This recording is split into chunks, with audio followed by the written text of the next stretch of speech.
Share ko sa inyo paano ko ginagawang small version ng daisy 5 petals. Yung isang passive wire, ikot nyo lang ng 5 beses sa isang color pen or maliit na pentel pen. Ganyan. And then yung pinaka-stem niya, ilagay nyo na siya sa gitna bago nyo ilak. Ikot nyo ng 2 beses. Yan.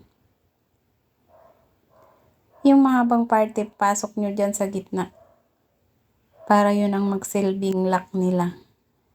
Ikot nyo ng 3 or 4 na beses. And then cut. Yung mga pinagupitan nyo pala, huwag nyong itatapon. Kasi pwede nyo siyang magamit sa mga fillers nyo sa bouquet. Ayan, ganyan. Tapos, arrange nyo na yung petals. Bend nyo lang yung pinaka puno dun sa may stem niya. Tapos, iikutin nyo yung petals.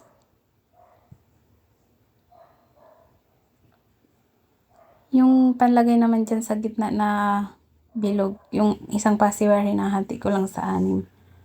And pagkakabitin nyo yung pinakadulo nilang dalawa. Press maigi, tapos ikot-ikot ng ganyan.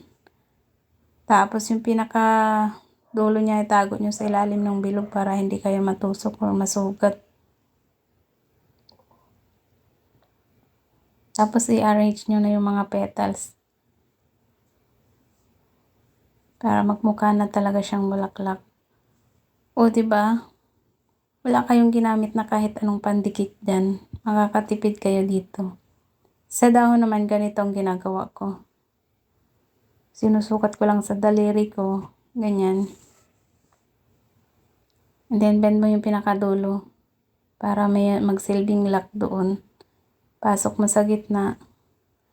Tapos, i-press mo yung pinakadulo dito kasi para mag-form siyang dahon. Yung kabilang parte naman, ikot mo ng 2 beses.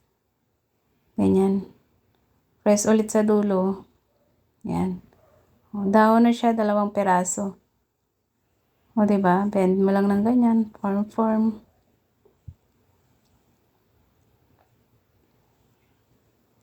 Dahon na.